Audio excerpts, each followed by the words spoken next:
Good morning students, आप सभी का श्री श्याम विज्ञान एकेडमी की ऑनलाइन क्लासेज में स्वागत है। कल हमने पढ़ा था एलिमेंट्री कैनाल यानी कि आहार नाल, और उसमें अपन आहार नाल के भाग पढ़ रहे थे। मुख हमने पढ़ लिया, मुख गुहा, और मुख गुहा में पाए जाते हैं जिह्वा है, दांत है और तालू है। तो जिह्वा के बारे में मैंने आपको बता दिया कंप्लीट पिछली वीडियो में, और उसके बाद में दंत के बारे में भी मैंने आपको कुछ बताया। अब अपन लिखते हैं दंत सूत्र, यानी कि दंत सूत्र में अपन क्या करेंगे। दंत सूत्र क्या होगा? दंत सूत्र है ऊपरी जबड़ों के अर्धांशों में दांतों की संख्या बटा निचले जबड़ों के अर्धांशों में दांतों की संख्या गुणा 2। ये हमारा दंत सूत्र है। दंत सूत्र में अपन क्या करेंगे? ऊपरी जबड़ों के अर्धांश में दांतों की संख्या बटा निचले जबड़ों के अर्धांश में दांतों की संख्या। अब इसमें अपन देखते हैं जैसे मनुष्य का दंत सूत्र। तो मनुष्य का अपन दंत सूत्र ध्यान रखना 21-23 गुणा 2। ये मनुष्य के दंत सूत्र है। एग्जाम में पूछ लिया जाता है मनुष्य का दंत सूत्र लिखिए, तो आपको लिखना है 21-23 बटा 21-23 गुणा 2, यानी कि जो 2 है ऊपरी जबड़ों के अर्धांश में भी की संख्या, इससे भी गुणा करना है, इससे भी। अब देखो ये अपन इसको ऐसे लिख सकते हैं आई सी 1/1 पीएम 2/2 और एम मोलर यानी कि 3/3। ठीक है, ये जो पहले वाले दांत है ये कृंतक है, ये रदनक है, ये प्रीमोलर है और ये मोलर है। तो ऐसे भी आप इस सूत्र को लिख सकते हैं। इसमें अपन देखते हैं कि दांतों की संख्या कितनी होगी। देखो सबसे पहले गिनो 2 3 3 2 5 5 और 3 8। ठीक है, 8 ये हो गई। नीचे देखो 2 3 3 2 5 5 और 3 8 ये हो गई गुणा 2। अब देखो 8 को 2 से गुणा करो 16, 8 को 2 से गुणा करो 16, 16 16 कितने हो गए 32। लेकिन आपको इसको काट नहीं देना है। कभी आप ऐसा करो कि 16 को 16 से गुणा करो कि 1 आ जाए, नहीं। ठीक है, ऐसे आपको नहीं करना है। तो मनुष्य में जो दांतों की संख्या कितनी हो जाएगी? 32 हो जाएगी। इसी तरह मिल्क टीथ यानी कि दूध के दांतों की संख्या का सूत्र लिखें तो आपको पता है जो मिल्क टीथ होते हैं यानी कि जिनको अपन अस्थायी दांत भी कहते हैं, दूध के दांत भी कहते हैं, प्रथम बार आए दांतों को, अगर उनका सूत्र लिखेंगे 2102 गुणा 2। देखो दांतों की संख्या गिन लो। कैसे गिनेंगे? 2 3 3 और 2 5 5 तो ये हो गई 2 3 3 और 2 5 इंटू 2 5 दूनी 10 प्लस 5 दूनी 10 कितनी हो गई 20। यानी कि बच्चों में जो अस्थायी दांतों की जो संख्या होती है वो कितनी होती है? 20 होती है। इसको और विस्तार से लिखो तो इसमें जो इंसाइजर है 2/2, उसके बाद में कैनाइन यानी कि रदनक 1/1, उसके बाद में प्रीमोलर 0/0 और मोलर 2/2। इसको आप ऐसे भी लिख सकते हैं। लेकिन इसमें सबसे आपको ध्यान देने योग्य बात यह है कि बच्चे हैं, उन बच्चों में जो प्रीमोलर जो दांत होते हैं बच्चों में प्रीमोलर जो दांत होंगे वो अनुपस्थित होंगे, क्योंकि मैंने आपको बताया था ये जो दांत होते हैं इंसाइजर, ये भोजन को काटने कुतरने का काम करते हैं, ये चीरने फाड़ने का कार्य करते हैं, और प्रीमोलर होते हैं भोजन को चबाने और पीसने का क्या करते हैं, कार्य करते हैं। जबकि बच्चों में प्रीमोलर 0/0 यानी कि ऊपरी जबड़े में भी नहीं पाए जाएंगे, निचले जबड़ों में भी नहीं पाए जाएंगे। यानी कि अपन कह सकते हैं कि बच्चों में प्रीमोलर यानी कि भोजन को पीसने वाले जो दांत होते हैं वो क्या होते हैं, अनुपस्थित होते हैं। आगे देखो, अगर अपन घोड़े और सूअर का दंत विन्यास देखें तो घोड़े और सूअर का दंत विन्यास होगा 31-43 इंटू 2। अब कितने दांत होते हैं, 3 4 4 8 8 2 10 11 और 11 नीचे हुए, गुणा 2 11 दूनी 22 11 दूनी 22 22 और 22 कितने हो गए, 44। यानी कि घोड़े और सूअर में सबसे अधिक दांत पाए जाते हैं, और घोड़े और सूअर में कितने दांत पाए जाते हैं, सबसे ज्यादा 44 दांत। तो इसको आप ऐसे लिख सकते हैं, यानी कि कृंतक दांत कितने होते हैं, 3/3, कैनाइन 1/1, प्रीमोलर कितने होते हैं, ऊपरी जबड़ों में भी 4, निचले में भी 4, और मोलर कितने हो जाएंगे, 3/3। इसको अपन लिख सकते हैं। अगर आपसे पूछा जाए कि कुत्ते का दंत विन्यास लिखिए तो आपको लिखना है 31 42 31 43 और 2 आपको संख्या में लगाना है, क्योंकि सूत्र में भी 2 लगा हुआ है। अब देखिए कुत्ते में कितने होते हैं, 3 4 8 2 10, ठीक है, 3 4 8 8 और 3 11 गुणा 2, इनको करो, 10 को 2 से गुणा करोगे 20, 11 को 2 से करेंगे 22, 2 यानी कि 42, कितने हो गए, 42 हो गए, ठीक है। तो कुत्ते में अगर अपन दांतों की संख्या देखें तो कुत्तों में टोटल कितने दांत होते हैं, कुत्ते में जो दांतों की संख्या होती है वो कितनी होती है, 42 होती है। अब एग्जाम में आपको कैसे लिखना है, ये भी लिखना है, सूत्र भी लिखना है, ये भी लिखना है। उसके बाद आप लिख देंगे इंसाइजर कितने, 3/3।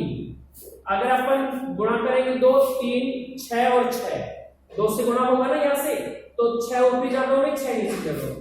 उसके बाद में कैनाइन की बात करें तो 1/1 हो जाएगा, प्रीमोलर की बात करें तो 4/4 हो जाएगा, और अगर मोलर की बात करें तो 2/3। ये कुत्ते का क्या हो गया, दंत सूत्र, ठीक है। तो वापस से देख लो, मनुष्य का जो दंत सूत्र है वो ऊपरी जबड़ों के अर्धांश में दांतों की संख्या बटा निचले जबड़ों के अर्धांश में दांतों की संख्या गुणा मनुष्य का दंत सूत्र 21-23 गुणा 2, यानी इस 2 को ऊपरी जबड़ों से भी गुणा करना है, निचले जबड़ों से भी क्या करना है, आपको मल्टीप्लाई करनी है। तो ये जो फर्स्ट वाले हैं ये अपने इंसाइजर हैं यानी कि कृंतक हैं, ये दूसरे रग्नक है, प्रीमोलर है, और ये क्या है, मोलर। तो इसको आपको ऐसे भी लिखते हैं, ये अपना सूत्र है, ठीक है, आप ऐसे लिख सकते हैं। और आपको एग्जाम में ये सूत्र लिखना है, ये भी लिखना है, ये भी लिखना है, तीनों चीज लिख दो, नो प्रॉब्लम्स। अगर अपन खरगोश की बात करें, अगर खरगोश में कुल दांतों की संख्या कितनी होती है, तो देखो अपन चलो खरगोश की बात कर लेते हैं। खरगोश 10 23 और 10 33 गुणा 2, 10 33 गुणा 20 33 10 23 20 33 और 10 23, देखो कितने होते हैं, 2 2 3 5 5 और 3 8, यानी कि 8 2 3 1 4 गुणा करो, 8 दूनी 16 और 4 दूनी 8, जोड़ो 8 2 10 4 और 1 और 1 2, 20 33 10 23 20 33 10 23, वापस देखो एक बार, 3 और 3 6 6 2 8, 3 2 5 1 6, तो ये 6 हो। तो यहां से करो 8 दूनी 16, 6 दूनी 12, 6 2 8, यानी कि टोटल कितने हो गए? 28 हो गए। कितने हो गए? 28। अगर अपन खरगोश की बात करें तो खरगोश में दांतों की संख्या 28 होती है। तो क्यों खरगोश का दंत सूत्र है 20 33 10 23 गुणा 2। अब जब सूत्र के रूप में लिखते हैं तो सबसे पहले आता है इंसाइजर 2/1, उसके बाद में कैनाइन आता है 0/0। प्रीमोलर दांतों की बात करें 3/2, 3 ऊपर और 2 नीचे। अगर मोलर की बात करें तो 3 और बटा 3, ये सूत्र है। ठीक है, इसमें अपन जैसे खरगोश में देखो, खरगोश में ये जो दूसरे जो दांत होते हैं सी कैनाइन, ये 0/0, यानी कि ऊपरी जबड़ों में भी नहीं पाए जाते, निचली जबड़ों में भी नहीं पाए जाते। इसका मतलब, और ये काम क्या करते हैं, ये जो कैनाइन दांत होते हैं ये भोजन को चीरने फाड़ने का क्या करते हैं? चीरने फाड़ने का कार्य करते हैं। जबकि खरगोश में ये कैनाइन दांत अनुपस्थित होते हैं, क्योंकि खरगोश भोजन को काटने और कुतरने का क्या करता है? कार्य करता है। ठीक है, यहां तक आपको किसी को दिक्कत नहीं होनी चाहिए। अगर अपन देखें मनुष्य में दांतों की संख्या 28 है, घोड़े और सुअर की बात करें 44 है, कुत्ते की बात करें 42 है, और मिल्क टिथ की बात करें 2102 गुणा 2, तो मिल्क टिथ कितने हो जाएंगे? अपने पास से 20 हो जाएंगे। तो इस तरह आपको लिखने में दिक्कत नहीं आनी चाहिए। तो आप ये फॉर्मूला याद रख लो। उसके बाद में सबसे पहले दांत आता है कौन सा? कैनाइन, वो इंसाइजर, कैनाइन, प्रीमोलर और उसके बाद में मोलर, इनके अंदर रख दो। उसके बाद में जो अपना अगला जो टॉपिक आता है, वो अगला जो टॉपिक है दंत की संरचना। मैंने दंत की जो संरचना बना रखी है, देखो दंत की संरचना, दंत की संरचना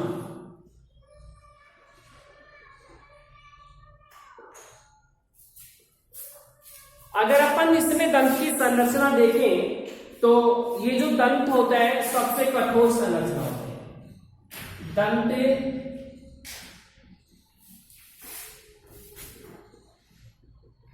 सबसे कठोर संरचना होती है। ठीक है, तो दंत सबसे कठोर संरचना होती है और प्रत्येक दंत के 3 भाग होते हैं। प्रत्येक दंत के कितने भाग होते हैं? 3 भाग होते हैं। 3 भाग कौन कौन से है? एक अपना मूल है, दूसरा जो भाग है ये अपना कौन सा है? गिरवा है, और जो तीसरा अपने भाग है वो अपना कौन सा है? सीखा। तो दंत सबसे कठोर संरचना है और प्रत्येक दंत के कितने भाग होते हैं? प्रत्येक दंत के 3 भाग होते हैं। 3 भाग कौन कौन से होंगे? ये मूल है, ये गिरवा है और ये कौन सा है? सीखर है। ठीक है, तो मूल यानी कि दंत का, दांत का जो निचला सिरा होता है, ये निचला सिरा, ये मूल, ये दंत का जो निचला सिरा होता है ये जबड़े के अस्थि के ग्रंथ में, ये जो मूल होता है ये दांत का निचला सिरा है और ये जबड़े की अस्थि की गर्त में स्थित होता है, जिसे अपन क्या कहते हैं? मूल कहते हैं। ठीक है ना, वापस से देख लो, दंत सबसे कठोर संरचना होती है। दंत के 3 भाग होते हैं, मूल, गिरवा और सीखा। ठीक है, तो मूल क्या है? यानी कि दांत का जो निचला भाग होता है, ये निचला भाग ये जबड़े की अस्थि के छिद्र या गर्त में स्थित होता है ये भाग, जिससे अपन क्या कहेंगे, मूल कहते हैं। दूसरा भाग आता है दंत का शीर्ष भाग। ये दंत का जो शीर्ष भाग है, इस शीर्ष भाग को अपन क्या कहते हैं, शिखर कहते हैं। दंत के शीर्ष भाग को क्या कहेंगे, शिखर कहेंगे। और इन दोनों के बीच में क्या पाया जाता है, गिरवा, जो मसूड़ों के द्वारा ढका होता है। ये जो गिरवा है ये किसके द्वारा ढका होगा, ये मसूड़ों के द्वारा क्या होता है, ढका हुआ होता है। यानी कि इसका दोनों के मध्य भाग मसूड़ों के द्वारा घिरा होता है, जिसे क्या कहते हैं, गिरवा कहते हैं। और दंत का जो निर्माण होता है, अगर इसमें अपन देखें दंत, तो दंत का जो निर्माण है वो डेंटिन से होता है, डेंटिन से होता है। तो ये आपके याद रखने की बात है, दिख रहा होगा ये डेंटिन है। तो दंत का जो निर्माण होता है वो किससे होता है, डेंटिन से। दंत के या दांत के केंद्रीय भाग में, और दांत का केंद्रीय भाग कौन सा है, ये, इस दांत के केंद्रीय भाग में एक गुहा पाई जाती है। तो मैं यहां पर नोट पर लिख दूं, दंत के केंद्रीय भाग में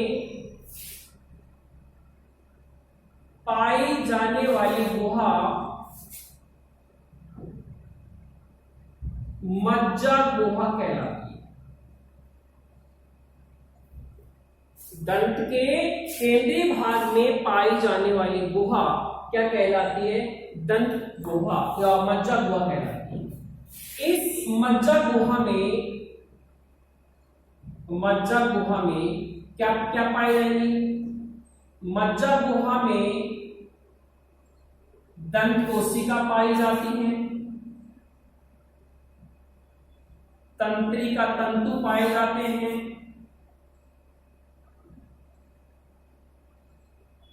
और रक्त वाहिनियां पाई जाती है।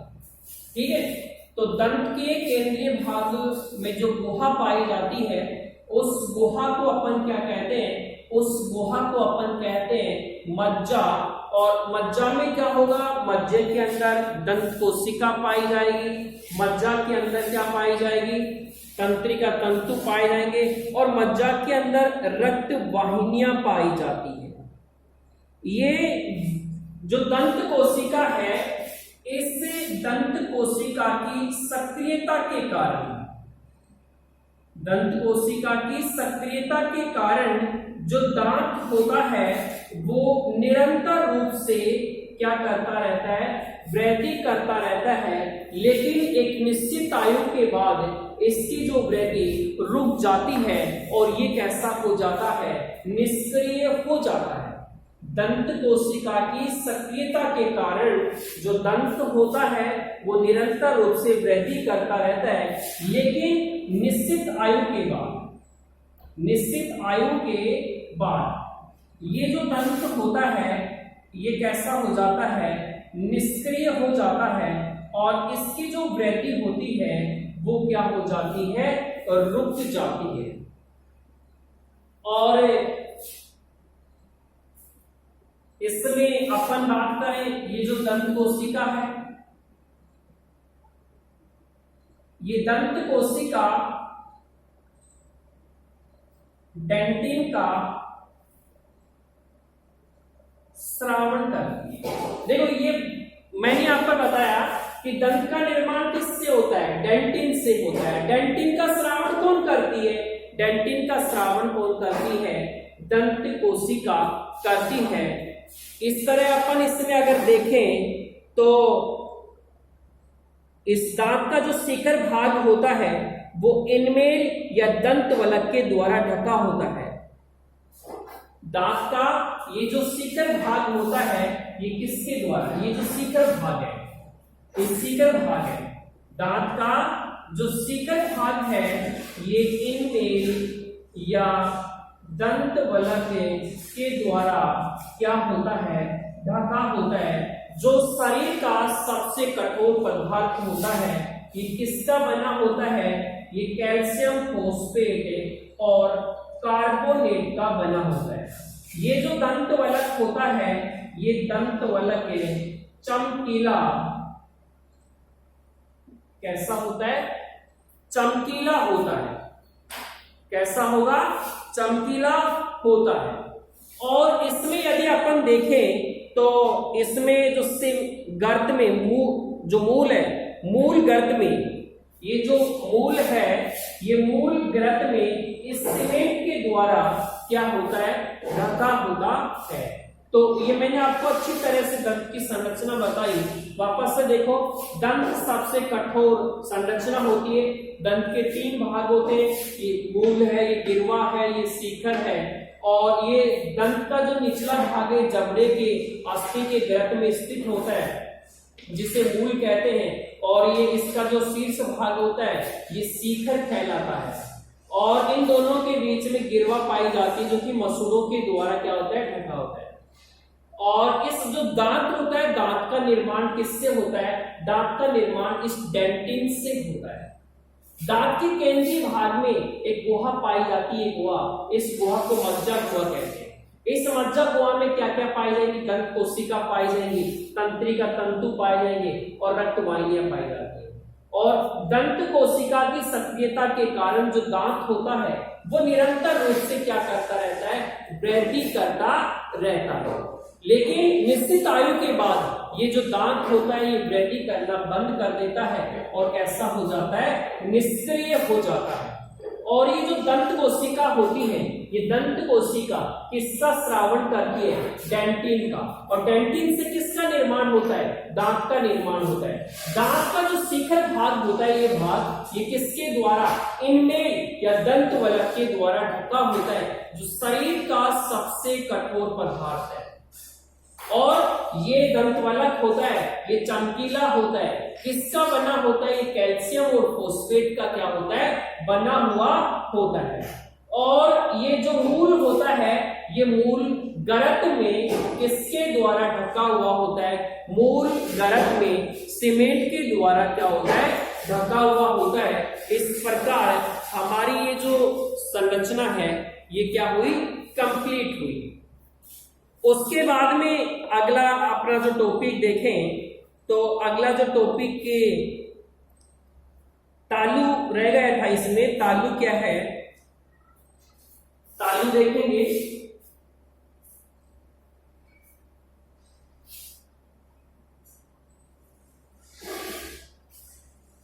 क्योंकि मुखगुहा में जिज्ञा की बातें हो गई, दंत की संरचना, दंत सूत्र ये कंप्लीट हो गया। यहां पर अगला जो पॉइंट आता है वो तालु है। तालु किसे कहेंगे, मुख्य गुहा की छत को तालु कहते हैं। तालु किसे कहेंगे, ये जो मुख है, इस मुख गुहा की जो ऊपर वाली जो छत होती है उस छत को अपन क्या कहते हैं, तालु कहते हैं। तालु में 2 प्रकार के होते हैं। 2 प्रकार के कौन कौन से होते हैं, एक होता है कठोर तालु और दूसरा होता है कोमल तालु। ये 2 है। देखो ये जो कठोर तालु होते हैं ये अस्थियों से मिलकर बने होते हैं। और ये जो कठोर तालु होते हैं ये मांसाहारियों में अधिक विकसित होते हैं। अधिक क्या होते हैं, विकसित। मुख गुहा की छत को तालु कहते हैं। तालु 2 होते हैं, कठोर तालु और दूसरा कौन सा, कोमल तालु। तो जो कठोर तालु होता है वो अस्थियों से मिलकर बना होता है और ये कठोर तालु मांसाहारियों में अधिक विकसित होते हैं। इसमें कठोर तालु में क्या होगा, अंगुली के समान क्या पाए जाते हैं, उभार पाए जाते हैं। अंगुली के समान उभार पाए जाते हैं। जब कोई भी शिकारी के मुंह में आ जाता है तो वो शिकार इस अंगुली के समान उभारों में फंस जाता है और फिर वो मुख गुहा से बाहर नहीं निकल पाता है। यही कारण है मांसाहारी जंतु जब किसी भी जीव को एक बार पकड़ लेते हैं तो वो शिकार उस शिकारी से अपना बाहर नहीं छुटवा पाते, वो इसका कारण ही उसमें अंगुली समान उभार पाए जाते हैं, उस शिकार में फंस जाते हैं, मुख गुहा से बाहर नहीं निकल पाते। उसके बाद में ये दूसरा अपन कोमल तालु है। ये कोमल जो तालु है ये संयोजी ऊतक और पेशियों से मिलकर बना होता है। संयोजी ऊतक और पेशियों से मिलकर क्या बना होता है? कोमल तालु बना होता है। ये जो कोमल तालु है, इससे कोमल तालु में इसका जो अंतिम भाग होता है, इसका जो अंतिम भाग होता है, अंतिम भाग वो कहलाता है आली जिह्वा। ठीक है ना? तो ये जो कोमल तालु होता है ये संयोजी ऊतक के और पेशियों से मिलकर बना होता है और इसका जो अंतिम भाग है वो क्या कहलाता है? आली जिह्वा कहलाता है, जो ग्रसनी से क्या होता है यानी कि लटका होता है। ये काम क्या करेगा? जब भोजन को निगलते समय श्वसन छिद्रों को बंद कर लेगा और श्वसन छिद्रों को जब बंद कर लेता है तो भोजन श्वास नली में जाने से क्या हो जाता है? रुक जाता है। तो ये अपना हो गया कोमल तालु। कोमल तालु संयोजी ऊतक पेशियों से मिलकर बना होता है। इसका अंतिम भाग आली जिह्वा कहलाता है, ग्रसनी से लटका होता है। जब अपन भोजन को निगलते हैं तो निगलते समय जो श्वास नली होती है उसको बंद कर ले, श्वास जो नली होती है उसको छिद्रों को बंद कर देता है और जो भोजन होता है वो श्वास नली में जाने से क्या हो जाता है? रुक जाता है या रोकता है, अपन ऐसे कह सकते हैं। तो आज इतना ही काफी है। कल अपन जो पढ़ेंगे वो पढ़ेंगे ग्रसनी के बारे में।